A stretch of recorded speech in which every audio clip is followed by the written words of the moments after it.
Hello, and welcome to the MedSpa Scaler podcast, the place where MedSpa owners, aesthetic entrepreneurs, and cosmetic surgeons go from overwhelmed to unstoppable. I'm your host, Irina. Whether you're here for marketing tips, mindset shifts, or major growth hacks, I've got you covered. Hi, everyone. So today I am super excited. We are going to be talking about MedSpa memberships. And we're going to be covering your most burning questions. And to go over that, I have my guest expert here with me, Lisa Korst. She's the co-founder of LNS Medical Consulting. She's a strategic business consultant and growth advisor, specializing in revenue strategy, financial analysis, operational restructuring, and marketing systems for medical practices. So I got a couple of examples where she's helped med spas with their memberships, pretty impressive numbers.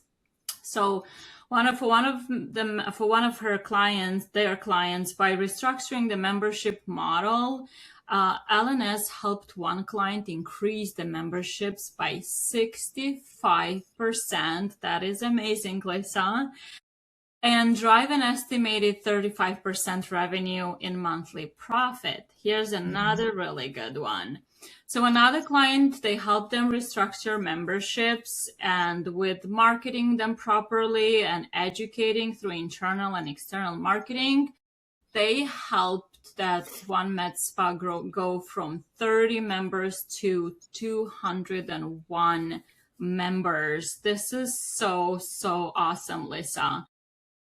So I can't wait. You've got so much wealth of knowledge on this topic, so I cannot wait for us to dive into today's topic. And like I said, we're going to be we've been collecting questions from our clients, and also we know there's a lot of questions that med spas ask a lot over and over again. So this is by the way, this is going to be really good for practices that are either new to memberships, or they have memberships but they're not really seeing traction, or they've had their memberships for a while and are not really seeing proper return on investment, or are not able to retain members. Lisa, anything else you can add here who this podcast is going to benefit? Well, I am beyond excited for this because memberships, my business partner, Stacy, she is a nurse practitioner, and she has owned a very large med spa. So we both have been around the aesthetic. We've been in the aesthetic world for a while.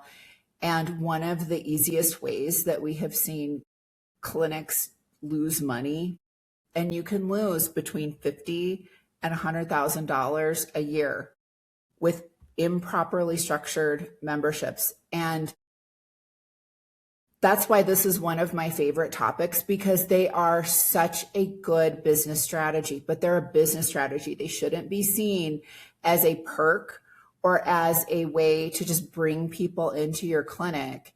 And they should not be advised upon flippantly, because it is so easy to lose money and to position them improperly for your clinic, and just to lose money. However, when they're structured properly, you can see they should be between 20 and 40% of your clinic revenue on a monthly basis. We structure them ideally to cover clinic overhead. And then once we've covered clinic overhead with memberships, we then want to see that membership revenue cover clinic growth and cover clinic expansions. So if you think about memberships and you think about them in terms of client retention, so when you have members, when you have membership, every member is a client that you're retaining. When we have clinics that have a 5% retention of clients, so when you think about that, if you have 2,000 clients, right, and you've got a 5% retention, that can increase your profit and your revenue between 25 to 90%, depending on how you're structuring things. and how you're upselling and cross-selling those clients. So it is a significant amount of revenue that you can either gain or lose depending on how they're structured. So you mentioned retention. So you mentioned memberships as a way to retain clients. So what point, how many clients should a practice have in order to establish memberships? Is there a recommended like minimum number? Like obviously if you're a brand new practice, would you start memberships when you're a brand new practice? Or is there a specific number of clients when it makes sense and it's So this is Stacy and I are very careful about how we answer any questions with membership because it is so easy to lose money with memberships. It depends on the clinic. If I recommend for most clinics, you should have some kind of membership structure. And when you are opening your doors, you should be thinking about membership. And depending on your overhead, your staff, your client base, and the type of equipment that you have and the services that you offer, starting off with memberships is an entirely plausible. It's entirely plausible, and it is a good business strategy to start off a clinic right off the bat with memberships. And this is applicable to plastics, to aesthetics, and to wellness. Because for a lot of clinics, depending on your overhead, like if you have lasers or whatever modalities that you have, if you are team member heavy, if you're employee heavy, you can still structure memberships so that your clinic is making money and it is attractive for clients to come in, for new clients, to attract new clients. But the thing is that you can't just structure even like properly structured memberships.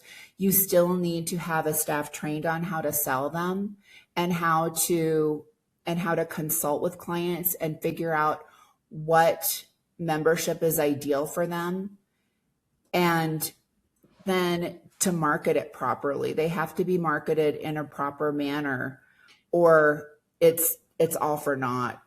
So you are saying, just to confirm, you're saying that even brand new practices should start thinking about memberships and can already start putting things in place and have memberships ready, right? Because I do see I didn't think of it like that before, but I could see how, because some practices take off actually fairly quickly, right? And as you get busier and gets more chaotic, you don't really have time to think about all of those things and put everything in place, because obviously it's quite a process, right?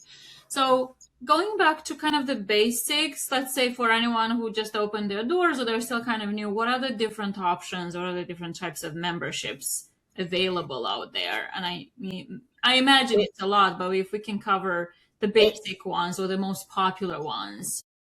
It's a lot. There are a lot of different memberships, and this, like I said, I'm very guarded with how I talk about memberships because it is so easy for clinics to lose money. Before you even think about memberships, you need to have your clinic audited, for one. That's just basic. You need to know your financials. You need to know your staff. You need to know your overhead. You need to know your client base. And then we typically recommend for clinics to have an entry-level membership, a middle. What would that be? What would an entry-level membership look like? What is that? It depends on the clinic and what you're offering. And I'm going to give this as a loose example. Just a loose example of someone that we've helped who has given me permission to share.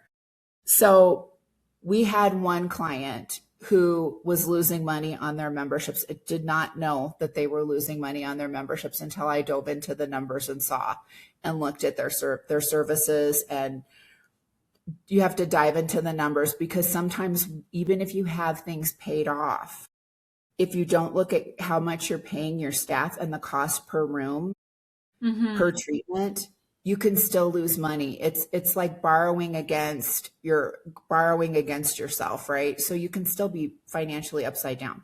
So you might So think, oh, I'm bringing in 10,000, additional it's an revenue, but that's illusion. just revenue. There's not much left, right? After. It is after it is deceptive. This is why people can lose money so easily, because you're getting cash flow in, right? And that's every business wants that cash flow. You can have all the members you want, all the cash flow coming in, but you can still be upside down if you're not structured properly, and if you are taking too much of your employees' time, like a laser tech's time, away from clients that are not members, or if you are not thinking in terms of, I'm paying so much for this building, this is how much this room costs me per day, per hour, per treatment.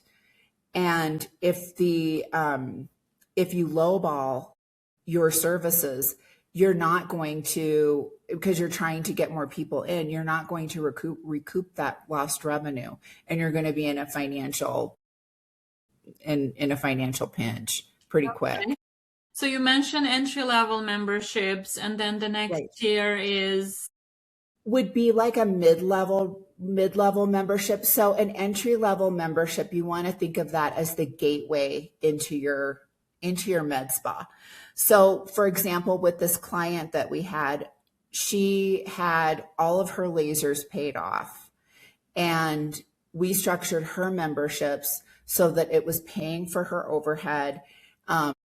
Every treatment paid for itself. And we started off an entry-level membership with a facial membership where people come in and they so get that's what an facial. entry level is, a more basic maybe. It's a basic treatment, because if you think about it, you don't want to bring people in who've never had lasers before and immediately go heavy with lasers on them. You want for a lot of people now, they want something that is a little more digestible for them.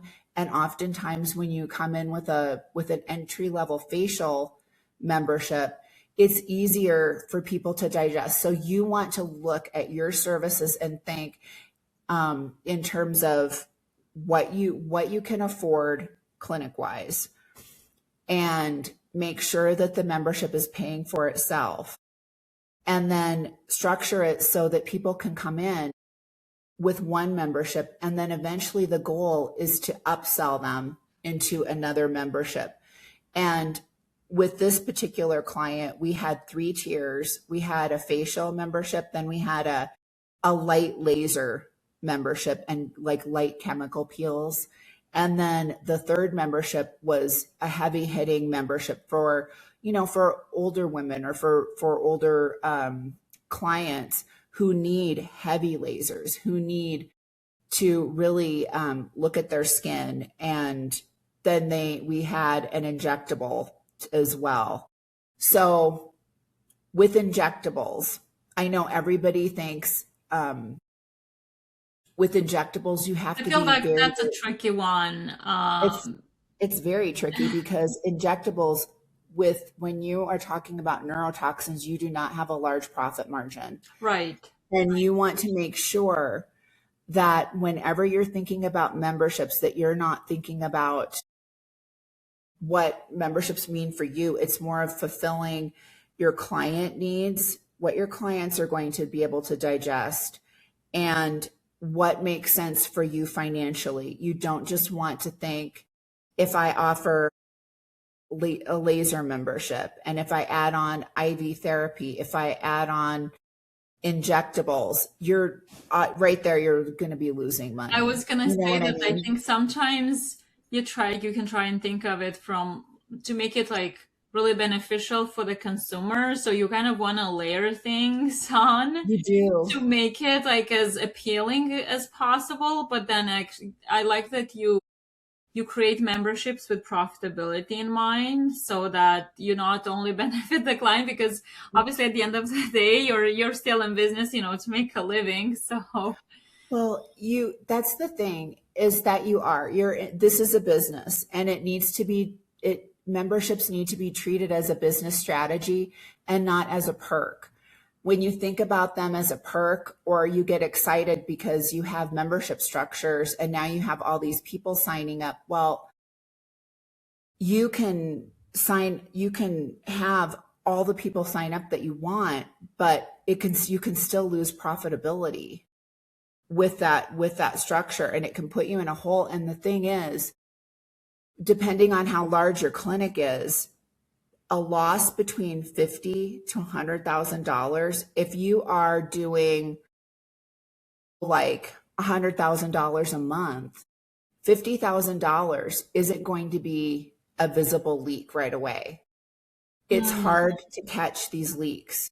And that's why it is very important that you have someone come in and audit your clinic and look at everything before you even start with memberships, because one of the it's not impossible, but it's very difficult once you have memberships going. If they're improperly structured, it's a hard ask to position new membership structures to clients where they're getting less and they're paying more.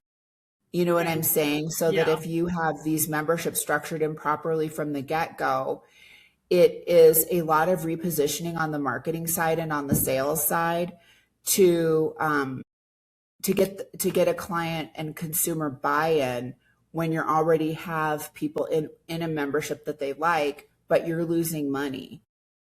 Have you had cases when you went in and the memberships were structured a certain way and you had to pull back perks or update memberships? Yes. I wonder how that usually goes. So let's say if there's somebody listening right now and they're like, oh, I would be interested in like having an audit, but then I am sure that somebody would be worried about also the customer, like if we have to pull back things or how do you even go about letting them know? We have had to do that where we've come in and our client already had memberships. These people had been members since day one, and we had to completely restructure them. And what we did was we restructured them so that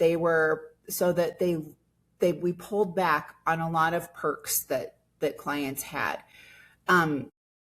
Like I said, I have permission to share. So with this particular client and with their entry level membership, they were giving biorepeals and giving laser services and offering facials at an entry level membership.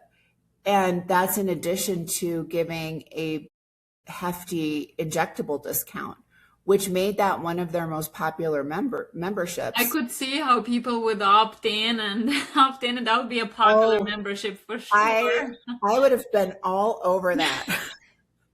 It's easy to market that one for sure. This is why it's very tricky, because when you have people sign up for things, it gives you a serotonin rush. It's like getting Facebook likes, you have to look at it that way. As a business owner, you look at like, wow, I've got this many members. This is great. And it's a serotonin rush. Yeah. But when you dig into the meat of it and you say you have lost over $30,000 from these memberships that are completely structured wrong, even though you have a large percentage of your clients as members, you are losing money.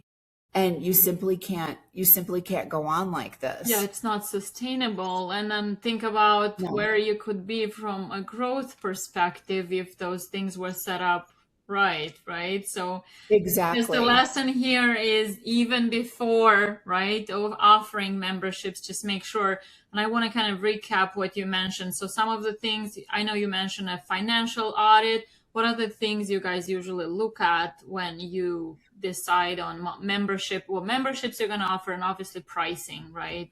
Pricing them right. Right. Pricing is where it gets tricky, because you have to look at your financials. You have to look at your employee overhead. So the provider overhead, we have to look at the cost of product, everything, and then we look at how much are you paying per treatment for that room?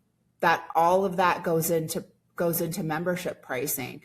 One of the things that we look at in addition to just clinic and auditing the clinic is your team. What's the capacity for your team? Because something that has happened is when you start memberships, you can have a sudden, it kind of opens the floodgates in some cases if you're marketing properly, where you will get people very excited about these memberships, but you have to think from a service perspective. How many clients can you service per day, And I per didn't month, even think of that one of having the yep, capacity. per provider? Because the last thing that you want with any service, and we see this a lot with growth marketing, is that you can bring in all of the clients, but from a provider perspective, if you're not able to service those clients within a certain time frame, you lose them. They will not. People are so excited about a certain treatment, Right. and then Especially right around the holidays, I can for think, right? sure, It's like everybody wants to come in with yes, the other thing, right? Like, yeah. yes. And you have to think about that. You have to think about how many members can you have before you need to start hiring extra providers, before you have to buy another device, before you need to expand to a different clinic, so there's a lot of things that we think about. And also from a provider perspective, if you've got people, so say that you have a laser membership and you have all these clients lined up, you have to think from a provider perspective. If you are doing back-to-back laser treatments, what's the quality of care for those clients? I love lasers, but when I come in, if I'm spending, some of them are thousands of dollars per treatment. So if you have a laser package, I'm all about it. If we can Deliver on the quality. deliver the quality so that people don't feel rushed. And you have to think about client experience. So we think about how can we deliver a quality client experience and a client journey, keep the quality and the service up to where people still feel like they're being cared for and they don't feel rushed and they feel like they're getting a really nice treatment and they're getting a white glove service, but they're still saving money, and still have the clinic profitable. There's a lot that goes into it. And this is why it is such a boring answer. And I know that everybody wants to know. I know it's a really long answer. It's obviously I know. And I know that people are like, just tell me what I need to do. But I would be very irresponsible to tell people what to do without looking at your numbers and looking at your clinic. And we have had to pull back on marketing and pull back on memberships for a couple of clinics because it was affecting their staff was starting to get overworked, and it was affecting the quality of service. And the last thing that you want, I mean, if you think about it, what's the golden ticket for any clinic is referrals. And if people, even if they have a great membership, but they're not feeling like, I'm excited to be here, I want to come back, I can't wait for my next treatment. If you've got a tired staff that's overworked and you're not able to deliver a high quality service and client journey for your clients, it just becomes ho-hum. And that's not what we want. We want to make sure that even if regardless of whatever service you're delivering to a client, that when they walk in, they're excited to be there. They feel really good giving you their money, and they feel like telling people because they look good and they feel good about the transactions.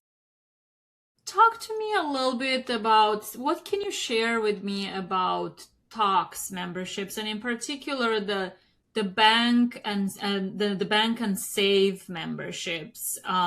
Have you helped any med spas with those? Are those worth it? Like, what can you share on Tox memberships? So, Tox memberships are volatile. Tox, you have your lowest profit margin is with Tox. However, it used to be the entry drug, right? It used to be the entry drug. The way that people came into clinics was because they wanted Tox or you ran a Tox special. It's not that way anymore. Tox is very easy to get underwater with.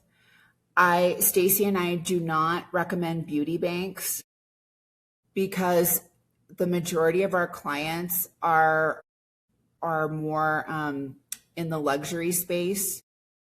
And when you think about beauty banks, it depends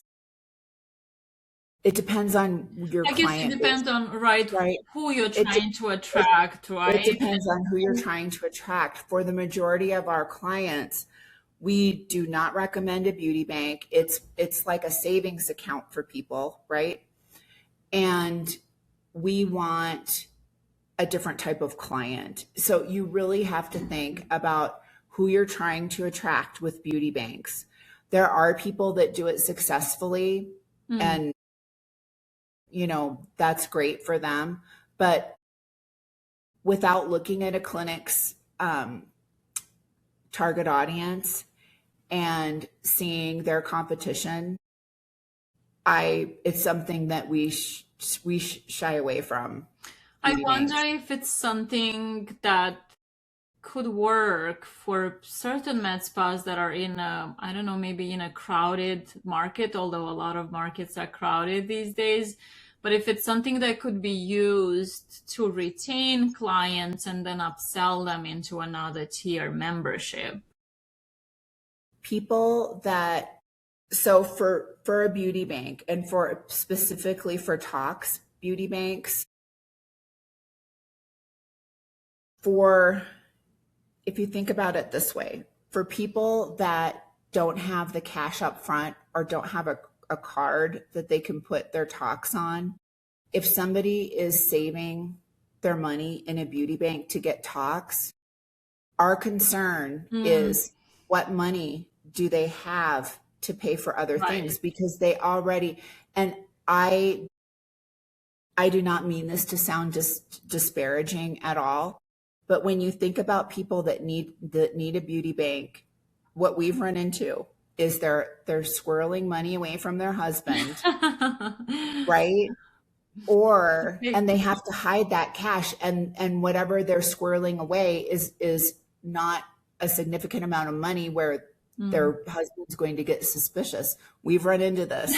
Or it's usually people that cannot afford the upfront cost of a Tox treatment, right? So they're banking it away because it just makes a lot of sense. You know what I mean? Yeah. Because really, if I am in a financial position where I have to save for something, I'm putting it in a money market account, or I'm putting it in something where I'm saving it on my own where it's going to earn interest. Right. I'm not putting it in a clinic. And then with that, there comes other things too, because a lot of clinics, people get, well, where's my money? Can I pull my money out? I was just thinking about why can't I pull my money out? Who's handling my money? Are you handling my money? Yeah, you have to have the bandwidth and capacity to deal with what comes with that, right? And then you run into being still upside down, because people that bank that money, businesses are using that for immediate cash flow. But then when they come in to get their Tox, you're upside down because they just spent. You've already spent it, yeah. You've already spent their money. And then here they are. And that is another reason why we discourage that, because it is a false sense of cash that you're borrowing from yourself. Yes, that makes absolute sense. Yeah.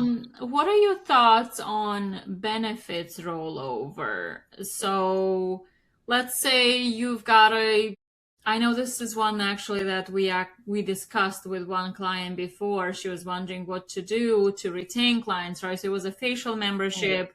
Somebody does not have the time to come for a facial every month. What do you do with it? Do you roll it over? Do you allow it? Do you allow a relative? To me, it sounded great, but then again, I don't know the financial side of things. To me, it sounded like well, what if you allow a family member to come, like a relative, and then you could attract a new customer?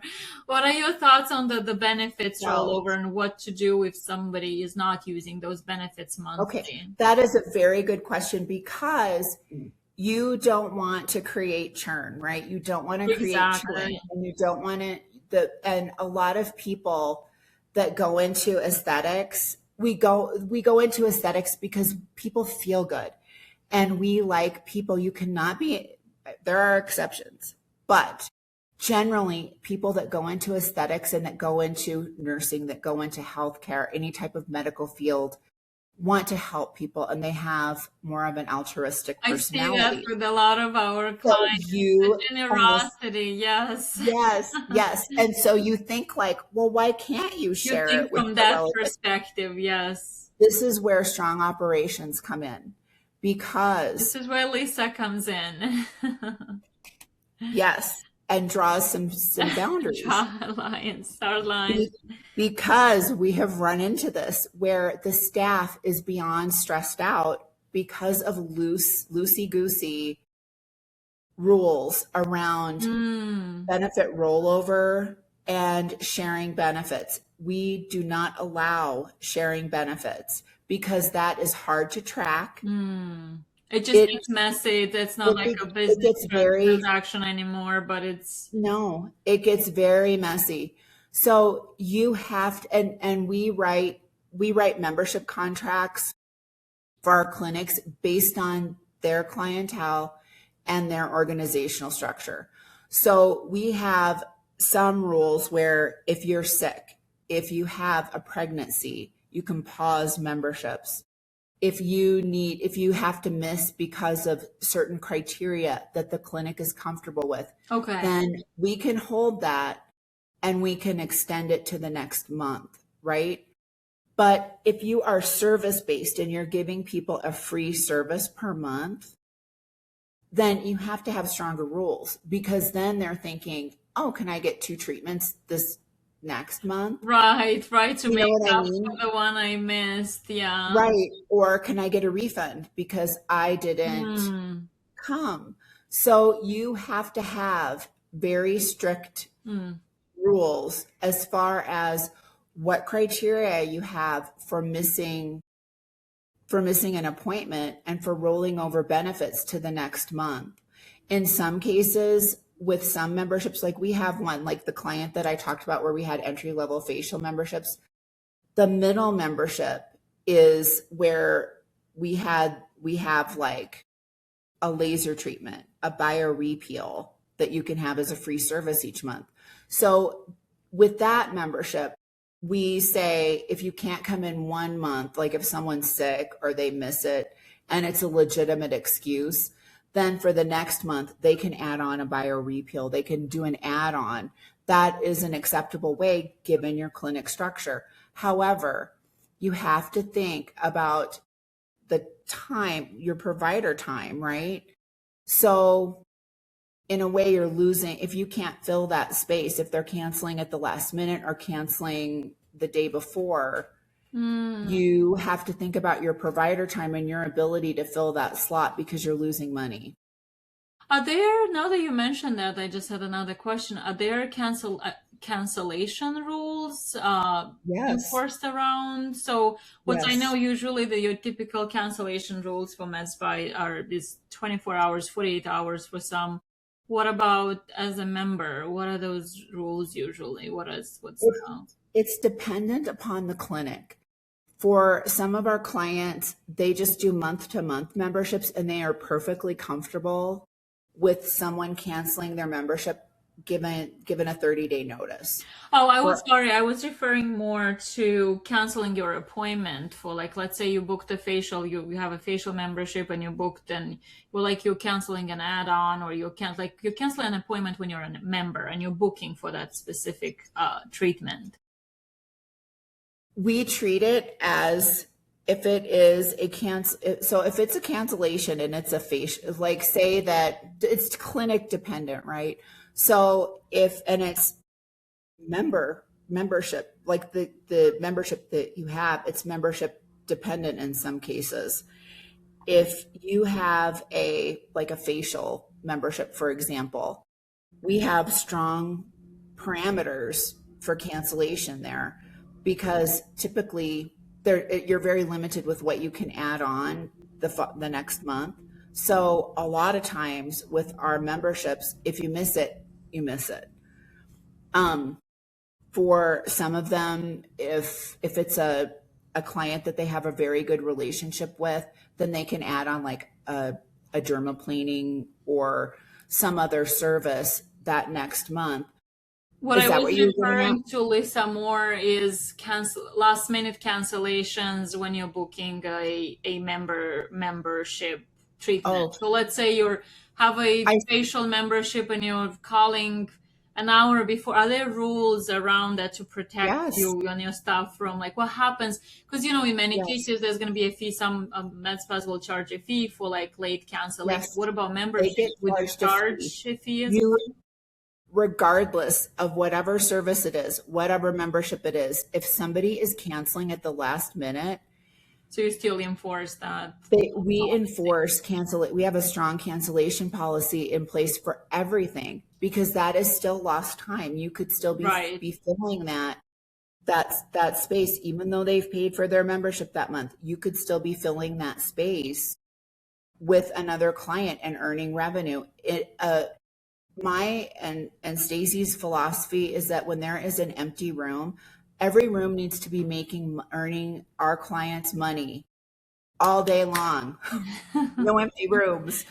So if somebody's canceling at the last minute, of course, if someone's injured, if there's a child emergency or emergencies happen, you have to give your front desk parameters. I see. But if it's somebody that is canceling, and we all have these clients, regardless of sector, who they're just flaky for whatever reason. Maybe they have anxiety, or there's something where they cancel at the last minute, or they cancel in less than 24 hours. If it is a repeat offender, then you need to have a talk with them and they need to be charged.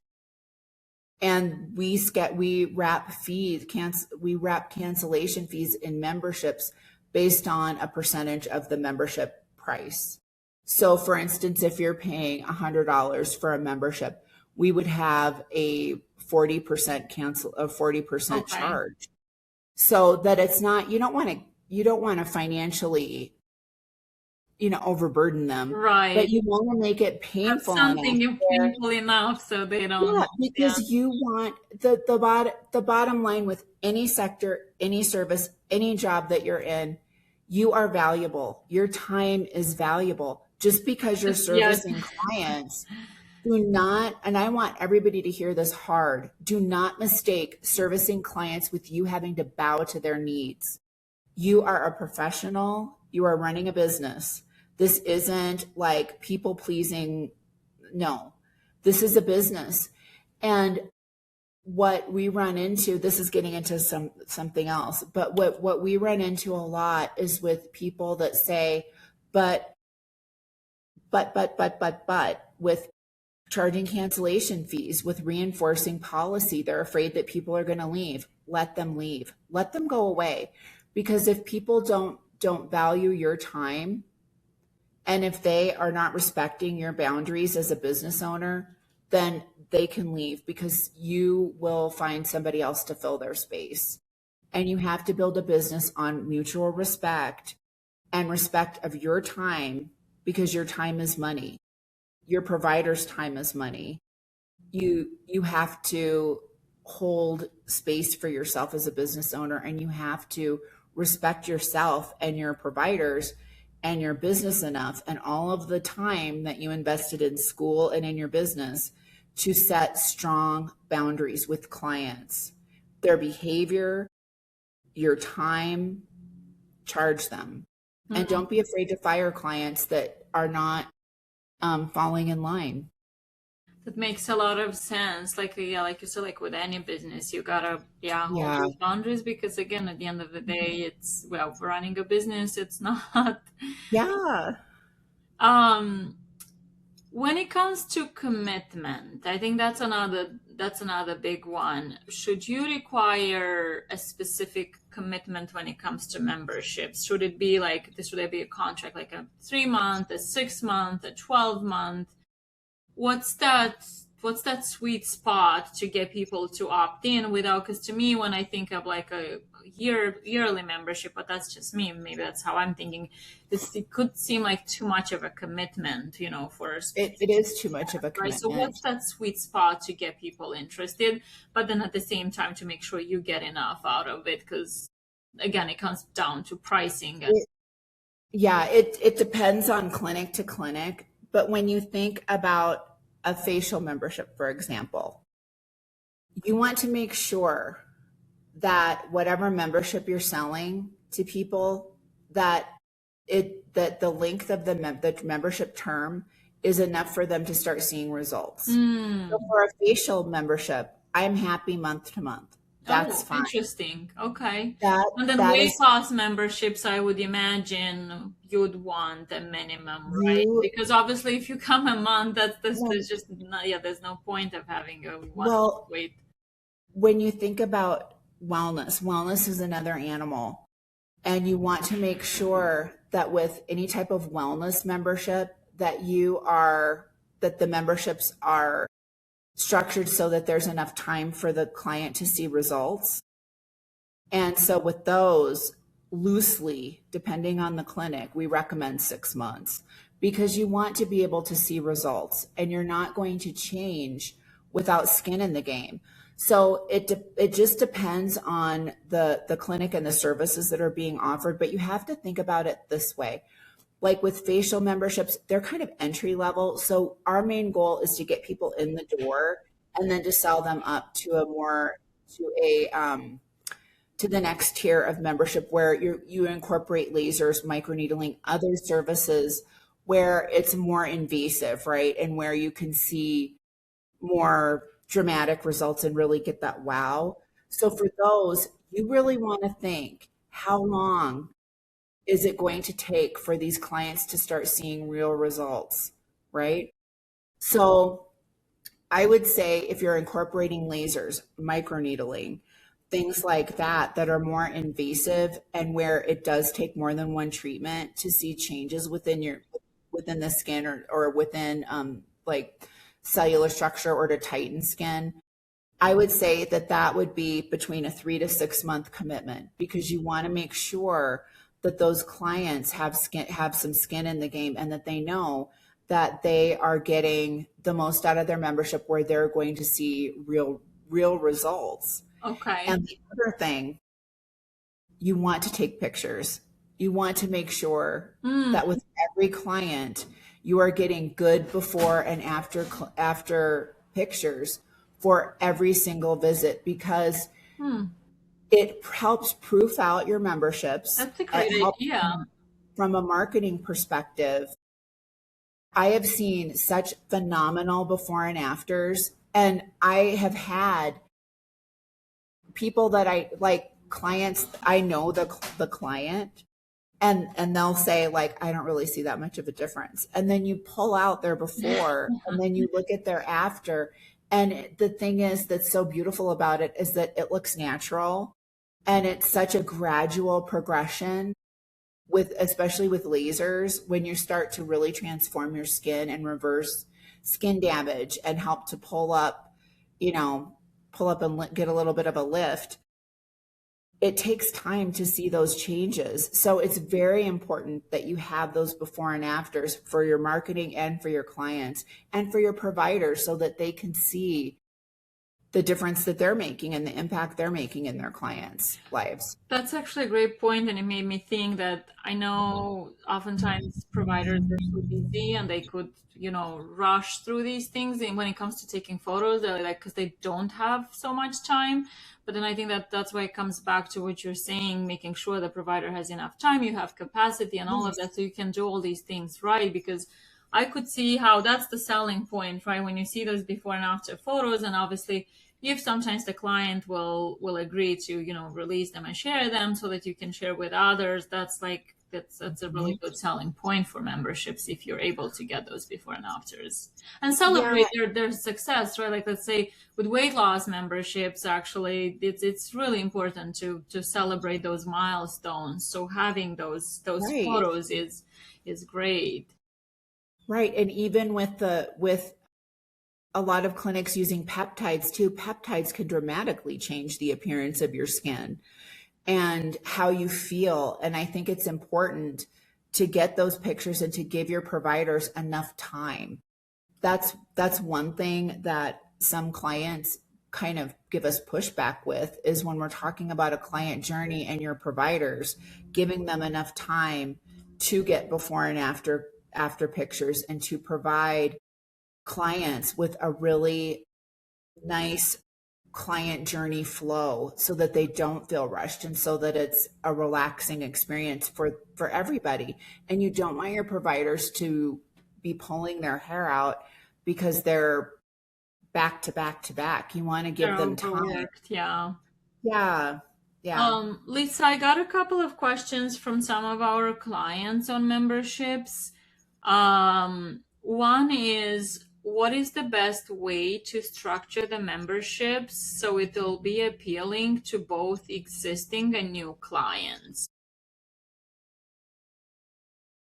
It's clinic dependent.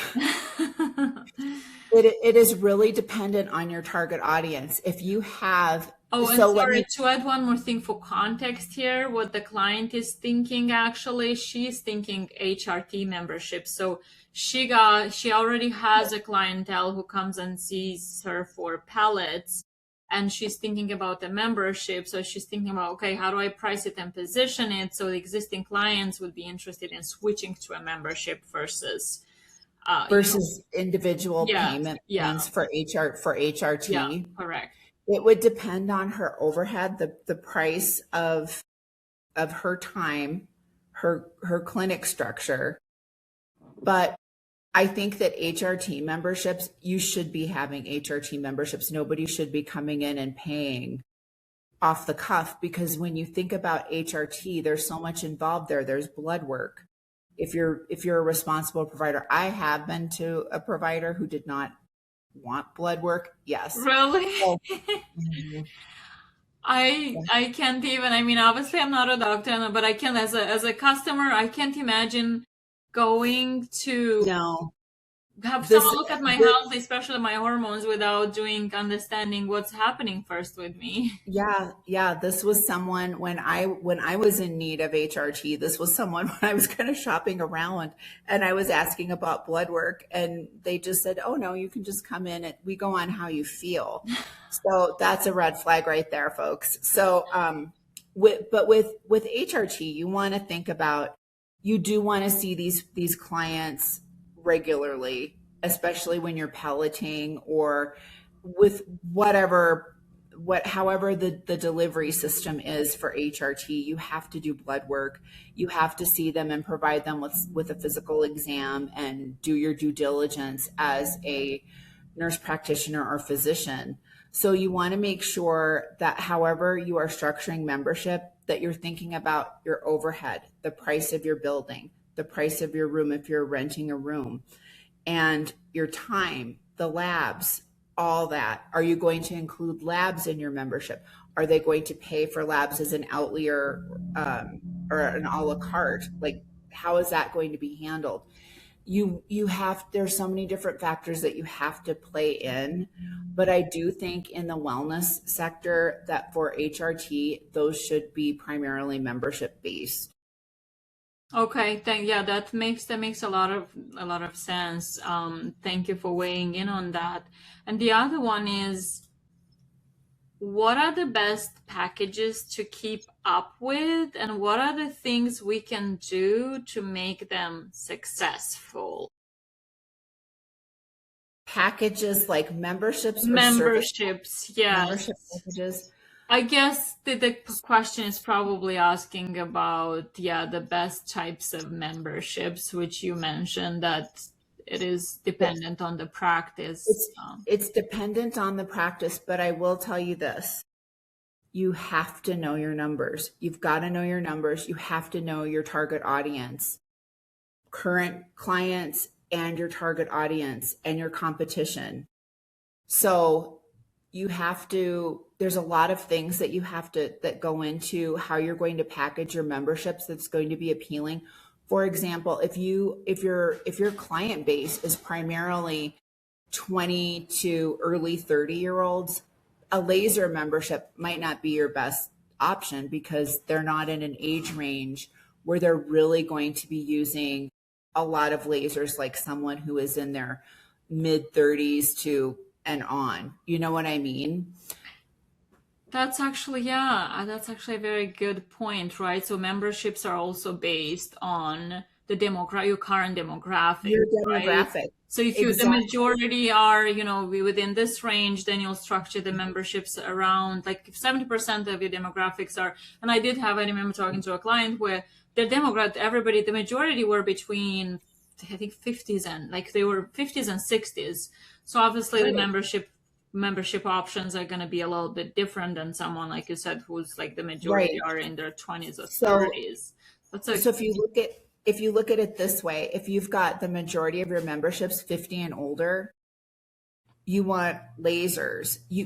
If you don't have lasers in some capacity in your clinic and you have that demographic, structuring a membership for them is going to be very difficult because people in that age group are weighing between, do I want to invest in lasers and in a membership and see where I can get my skin, or do I want to go see someone in plastics? You know what I mean? So it's a very different type of conversation depending on who your demographic is. I love that. I didn't even think of that, but I love that. Lisa? Yeah. Well, first of all, for our viewers and for our audience, whoever made it so far, if you guys have any questions, first of all, thank you for watching. And if you guys have any questions, you can just drop them in the comments, and then I could get Lisa to answer them, or we could have another one and answer more questions, because like Krista, memberships, you could talk for days, right? It's not a topic that you can cover within an hour. You certainly can. And Stacy and I are more than happy to work with clinics to do an audit and to look at your memberships and to see how we can structure memberships for you, because ideally they should be covering your overhead. Lisa, we'll make sure we'll be dropping your information in the, thank you. We'll add the information in the description so anybody who's interested can actually jump on a call with you. And I just want to thank you so much. As always, we have such a blast talking about med spa topics, and we'll probably come up with our next one so we can bring more value to our audience and to med spas. Yes, thank you so much. Memberships are one of my most favorite topics. And thank you for having me. I really appreciate your faith in me. Thank you. Thanks, Lisa. If you got value from this conversation, share this episode with a med spa owner who needs to hear it. And if you haven't already, subscribe so you never miss an episode. I'll see you in the next one.